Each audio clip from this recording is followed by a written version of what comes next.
안녕하세요. 책 아저씨 TV 초장입니다. 오늘 읽어드릴 책을 소개해드리도록 하겠습니다. 제목은 아무것도 하지 않고도 모든 것을 얻는 법.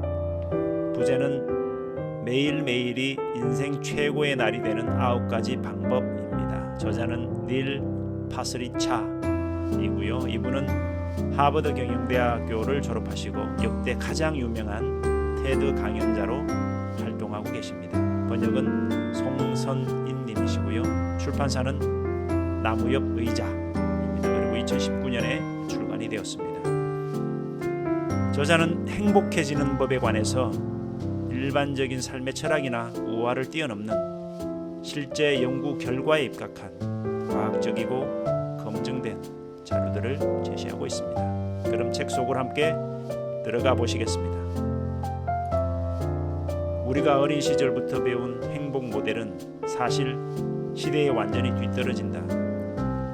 사람들은 성공하기 위해 열심히 일하면 행복해진다고 생각한다. 즉, 다음과 같은 순서로 행복한 삶이 이루어진다고 믿는다. 훌륭한 업무 수행, 큰 성공, 행복한 삶. 이 모델대로라면 공부를 열심히 해서 좋은 학점을 받으면 행복한 삶을 이룰 수 있고, 열심히 스펙을 쌓아서 좋은 회사에 취직하면 행복한 삶을 이룰 수 있어야 한다. 하지만 현실은 이렇게 전개되지 않는다.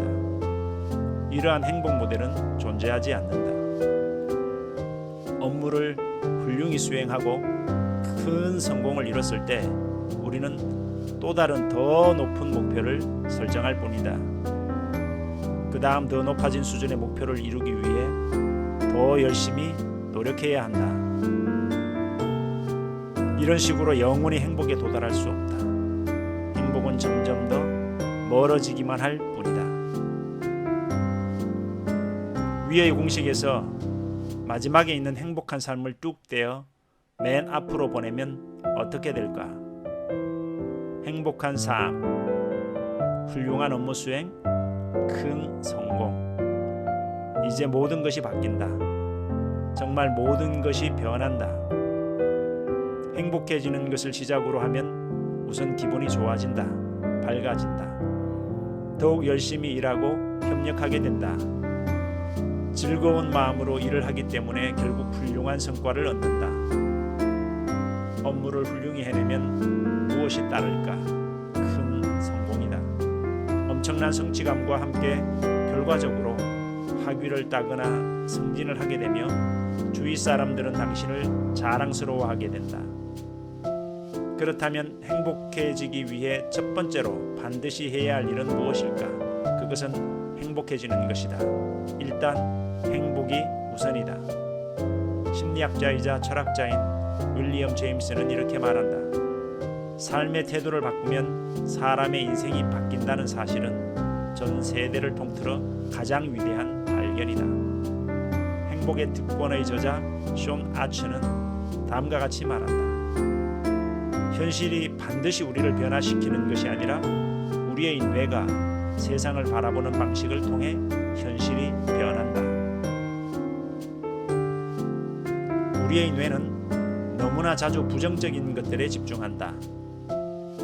한번 집중한 생각을 멈추는 것도 어려워 부정적인 생각에 갇혀버리는 경우가 많다. 온라인 사이트 랩티튜드를 운영하는 데이비드 케이는 말하기를 생존은 우리에게 안전망을 만들라고 요구했다. 우리는 충분히 소유하고 있으면서도 절대 충분하다고 느끼지 못했고, 만일 그렇지 않았다면 스스로를 포식동물이나 다른 경쟁자에게 취약하게 내버려두고 현실에 안주했을 것이다. 즉, 행복을 지속하려면 지나친 위험을 감수해야 했다. 아직 소유하지 않은 것에 관한 이 같은 본능적 욕구는 지속적으로 불만족 상태를 형성한다. 이것이 없었다면 우리 조상들은 언제나 굶주림에서 벗어나기 위한 생존을 위한 사냥에서 실패하기만 했을 것이다. 이러한 간단하고 냉혹한 원리 탓에 우리는 무슨 수를 써서라도 생존에 이르도록 프로그램화되었다. 물론 이러한 프로그램은 생존에는 효과적이지만 대신 우리 자신에게는 늘 스트레스와 불화를 가져다 준다. 불행은 사람들의 긴장을 늦추지 않게 하는 자연스러운 방식이다. 이는 수천 년 동안 이어져 온 방법이다. 우리는 여전히 이렇게 프로그램화된 뇌를 갖고 있다. 뇌는 인쇄기와 비행기, 인터넷이 갑자기 발명된 것처럼 갑자기 변하지 않는다.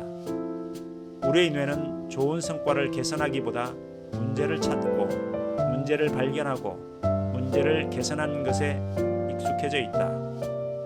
이처럼 우리는 세상을 문제 중심으로 살피기 때문에 우리가 보는 세상은 때로는 문제가 전부다. 그렇다면 우리는 앞으로 어떻게 해야 할까?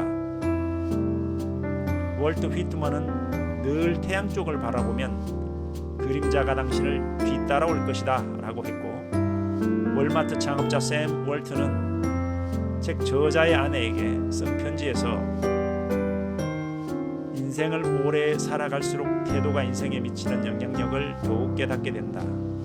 내게 태도는 사실보다 더 중요하다. 과거보다, 교육보다, 돈보다, 환경보다, 실패보다, 성공보다, 다른 사람들이 생각하거나 말거나 하는 것보다 더욱 중요하다. 또한 외모와 재능 혹은 기술보다 더욱 중요하다. 태도는 회사, 교회, 가정, 그리고 우정을 만들거나 파괴하기도 한다. 놀라운 것은 하루를 어떻게 받아들일지에 관한 태도를 우리가 선택할 수 있다는 사실이다. 우리는 과거를 바꿀 수 없다. 사람들이 특정한 방식으로 행동할 거라는 사실을 바꿀 수 없다. 불가피하게 일어나는 일을 바꿀 수 없다. 우리가 할 수 있는 유일한 일은 몸에 지니고 있는 태도로 행동하는 것뿐이다. 인생은 어떤 일이 일어났는지에 따라 10%, 그리고 내가 그것에 어떻게 대응하는지에 따라 90%가 결정된다고 확신한다. 당신도 마찬가지다. 우리는 우리의 태도를 결정할 책임이 있다 라고 말하였다. 환경은 행복에 단 10%만 영향을 준다는 것이다. 즉 행복의 90%는 세상에서 일어나는 일에 달려있지 않다. 바로 우리가 세상을 어떻게 보는지에 달려있다. 다르게 표현해보자면, 만약 내가 당신 인생에 관련된 모든 환경, 즉 직업, 건강, 결혼 여부, 소득을 알고 있다고 하더라도 당신 행복의 오직 10%만 예측할 수 있다. 바로 이것이다.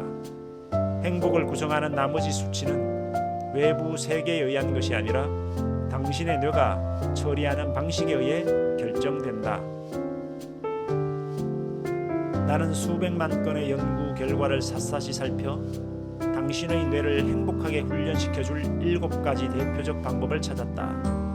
다음 7가지 중에서 어떤 것이라도 2주 동안 꾸준히 실천한다면 당신은 행복을 느낄 것이다. 첫 번째, 3번 산책하기. 일주일에 30분씩 3번의 짧은 산책으로도 행복감이 올라간다. 미국 심신의학학회 역시 30분씩 3번의 산책이나 조깅으로 임상 우울증이 개선된다는 사실을 증명한 논문을 실었다. 이 3번의 산책이나 조깅이 약물 혹은 약물과 운동의 결합을 이용한 연구보다 훨씬 효과적인 결과를 만들어낸다는 것이다. 두 번째, 20분간 떠올리기. 20분 동안 긍정적인 경험을 써보는 것만으로도 행복감은 급격히 향상된다. 왜 그럴까? 긍정적인 경험을 작성하면서 실제로 그때의 경험을 상기하게 되고 이후 그것을 읽을 때마다 다시 그때를 체험하기 때문이다. 당신을 그 당시로 데려다 주는 것이다.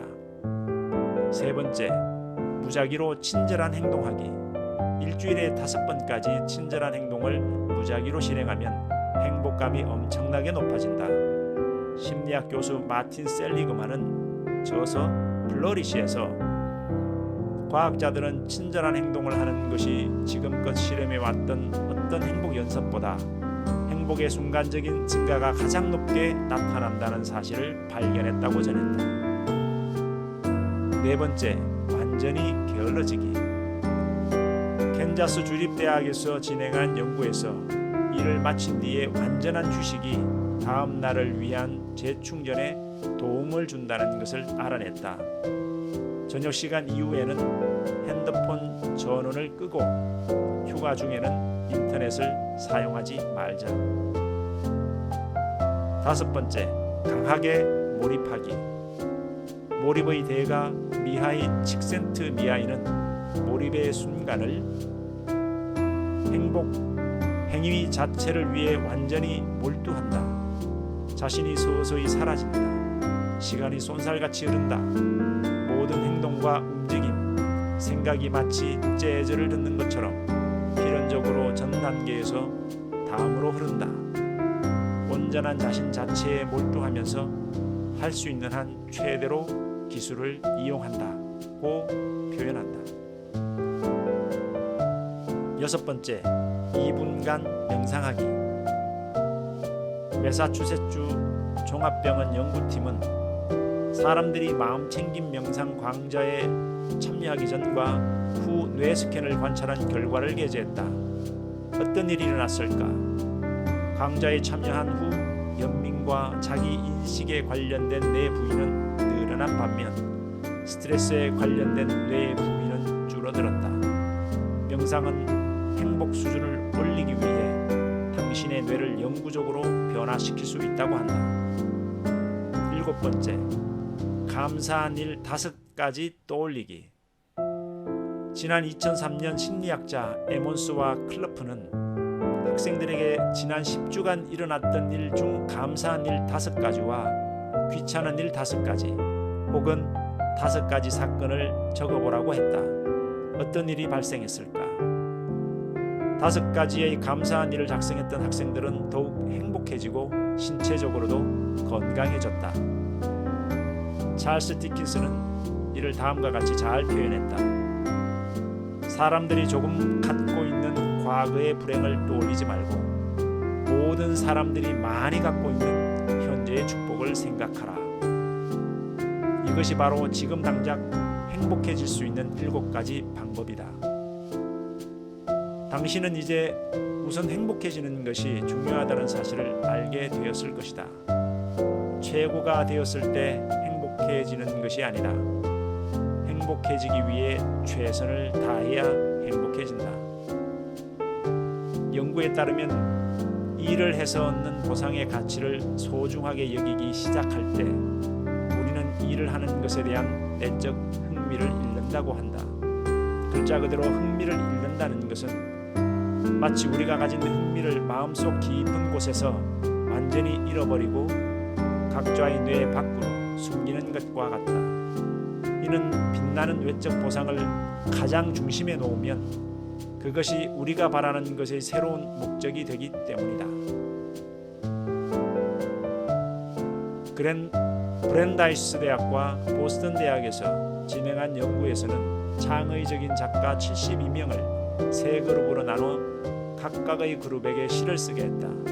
첫 번째 그룹에게는 선생님들을 감명시킬 수 있는, 돈을 벌 수 있는, 좋은 대학원에 들어갈 수 있는 등의 외적 동기를 충족시킬 수 있는 시를 쓰게 했다. 두 번째 그룹은 스스로의 감정을 즐기고 단어를 재미있게 갖고 놀 수 있는, 즉 내적인 본질적 동기를 충족시킬 수 있는 시를 쓰게 했다.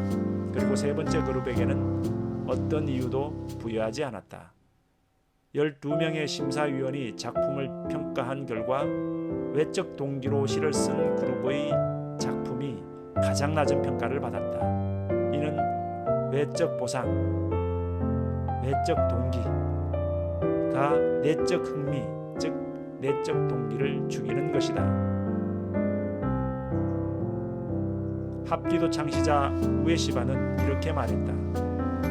동료들을 좋은 사람과 나쁜 사람으로 구분하는 순간 당신은 가슴에 온갖 악이 들어올 수 있는 구멍을 만듭니다.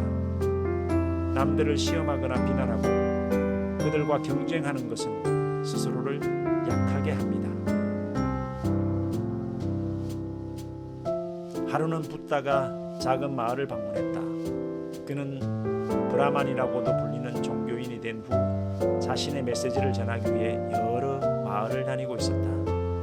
그는 매우 유명해졌기 때문에 그가 마을에 온다는 소식이 들리면 사람들은 그의 말을 듣기 위해 모였다. 그 결과 다른 브라만들은 붓다로 인해 청중을 잃은 셈이 되었다.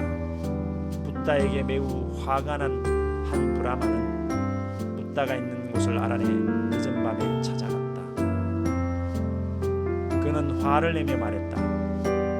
당신은 다른 이들을 가르칠 권리가 없어요. 당신도 모든 이들처럼 어리석어요. 당신은 가짜일 뿐이라고요. 붓다는 브라만을 보고 웃으며 그가 큰 소리로 말하는 것을 가라앉힐 때까지 그의 말을 들었다. 브라만이 말을 마친 후에도 붓다는 여전히 앉아서 그를 보고 미소 지었다. 이것은 브라만을 더욱 화나게 했다. 당신은 왜 앉아서 웃기만 하죠? 무슨 말이라도 해야 할 거 아닙니까? 비로소 붓다가 말했다. 하나만 말해줄래요? 당신 친구들과 동료들, 친척들이 당신 집에 손님으로 한 번이라도 온 적이 있나요? 그럼요, 브라만이 대답했다. 그들이 왔을 때 온갖 음식을 대접했나요? 붓다의 물음에 브라만은 대답했다. 그럼요. 붓다가 말을 이었다. 그럼 이것도 궁금하군요. 만약 그들이 당신이 준비한 음식을 받아들이지 않았다면 그 음식들은 누구 소유인가요? 브라만이 대답했다. 그들이 음식을 거부했다면 음식들은 모두 내 것이죠. 붓다가 말했다. 알겠습니다. 같은 방식으로 나는 당신의 화와 비판을 받아들이지 않았으므로 그것은 모두 당신 것입니다. 브라만은 놀라서 아무 말도 하지 못했다. 붓다는 말을 이었다. 당신이 나를 모욕했지만 나는 모욕당하지 않았고 당신이 나를 조롱했지만 나는 조금도 조롱당하지 않았고 당신이 나를 질책했지만 나는 질책당하지 않았어요. 그것들을 내가 당신에게서 받아들이지 않았기 때문이죠. 그것들은 모두 당신 것입니다. 브라만, 모두 당신 거예요. 연구원 크리스테키스와 제임스 파울러는 그들의 베스트셀러 행복은 점령된다에서 이렇게 말했다. 당신 친구의 친구의 친구의 체중이 늘었으면 당신의 체중도 늘어났다는 것을 발견했다. 당신 친구의 친구가 금연을 했으면 당신도 금연을 했다는 것을 발견했다. 그리고 당신 친구의 친구가 행복해지면 당신도 행복해진다는 것을 알 수 있었다. 베스트셀러 작가 제임스 알투처는 다섯의 힘이라는 기사에서 이러한 개념을 좀 더 심화시켰다. 당신은 당신 주변에 있는 5사람의 평균치입니다. 당신은 당신에게 가장 영감을 주는 5가지 일의 평균치입니다. 내 생각은 내가 평소 생각하는 5가지의 평균치입니다. 내 몸과 정신은 내가 평소에 먹는 5가지의 평균치입니다. 나는 매일 사람들을 돕기 위해 하는 5가지 일의 평균치입니다. 이것을 기억하자. 당신은 당신 주변에 있는 5사람의 평균치이다. 당신은 그들의 지성, 그들의 모습, 그들의 긍정성, 그들의 창의력, 그들의 포부의 평균치이다. 당신과 가장 가까운 곳에 있는 5사람을 관찰하고 당신이 그들의 평균치라는 것을 기억하라. 그들 중간쯤에 당신이 있다. 당신이 얼마나 긍정적인지 알고 싶다면 가장 시간을 많이 보내는 5사람의 태도를 평균한다. 당신이 얼마나 강한 리더인지 알고 싶다면 가장 가까운 동료 5사람의 리더십을 평균한다. 당신이 얼마나 자신감이 있는지 알고 싶다면 가장 많이 어울리는 5사람의 자신감을 평균한다. 인생의 마지막을 앞둔 환자들이 가장 많이 후회하는 일은 무엇일까? 돈을 많이 벌지 못한 것, 더 오래 일하지 못한 것, 휴가를 충분히 가지 못한 것, 충분한 집을 사지 못한 것 아니다. 지금쯤이면 여러분도 알 것이다. 죽기 직전 가장 후회하는 5가지 일은 바로 다음과 같다. 첫째, 다른 사람이 아닌 내가 원하는 삶을 살았더라면. 둘째, 내가 그렇게 열심히 일하지 않았더라면. 셋째, 내 감정을 표현할 용기가 있었더라면. 넷째, 친구들과 계속 연락하고 지냈더라면. 다섯째, 나 자신에게 더 많은 행복을 허락했더라면.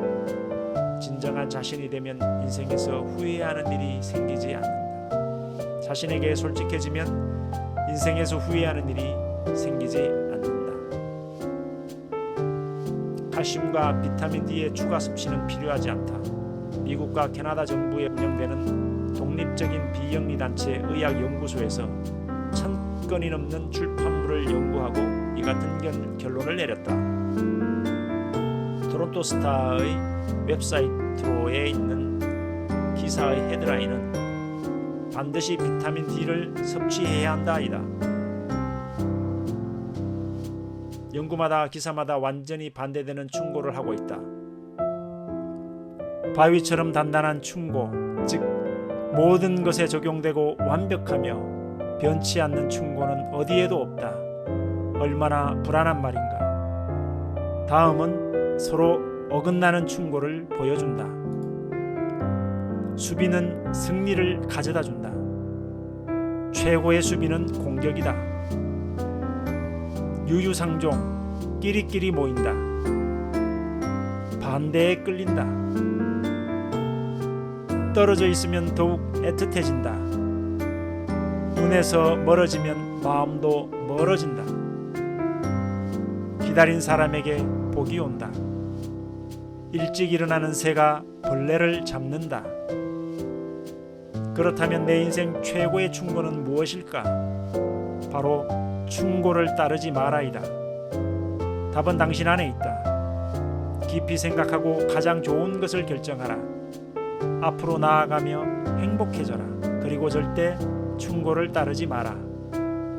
키플링의 시 만약에는 아들 존에게 들려주는 충고를 아름다운 구절로 써내려간 작품인데, 여기에는 자신감을 갖는 방법과 자신을 수용하는 방법에 관한 내용을 담고 있다.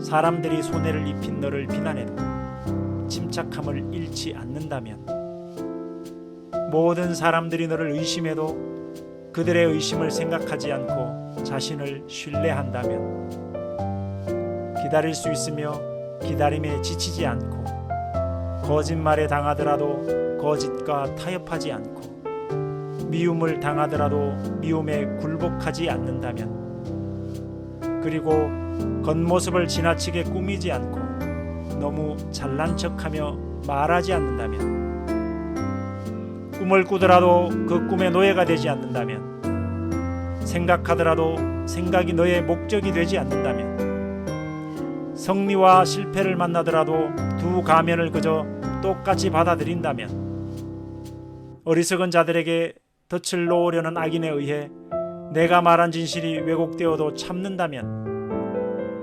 인생을 바친 일이 무너지는 것을 보더라도 허리 굽혀 낡은 연장을 들고 다시 일으켜 세운다면, 한 번쯤 내가 얻었던 모든 것을 걸고 위험을 무릅쓰더라도 한 번의 승부를 본다면, 그리고 전부 잃더라도 처음부터 다시 시작한다면, 그리고 내가 잃은 것에 대해 한마디도 하지 않는다면, 모든 것을 떠나보내고 오랜 시간이 지나더라도 마음을 다잡고 용기와 힘을 내어 다시 살아간다면, 그리고 견뎌라고 말하는 의지 외에 너에게 아무것도 남아있지 않아도 참아낸다면, 여러 사람들과 대화하면서도 미덕을 지키고 왕과 함께 걸으면서도 상식을 잃지 않는다면, 적이든 사랑하는 친구이든 너에게 상처 주지 않게 한다면, 모든 사람이 너에게 도움을 요청하되 지나치게 의존하지 않게 한다면, 용서하지 못하는 순간을 맞닥뜨릴 때 1분간 잠시 떨어져 지켜보는 지혜를 발휘한다면, 세상은 너의 것이 되리라. 무엇보다도 너는 진정한 남자가 될 것이다. 내 아들아. 감사합니다. 감사합니다.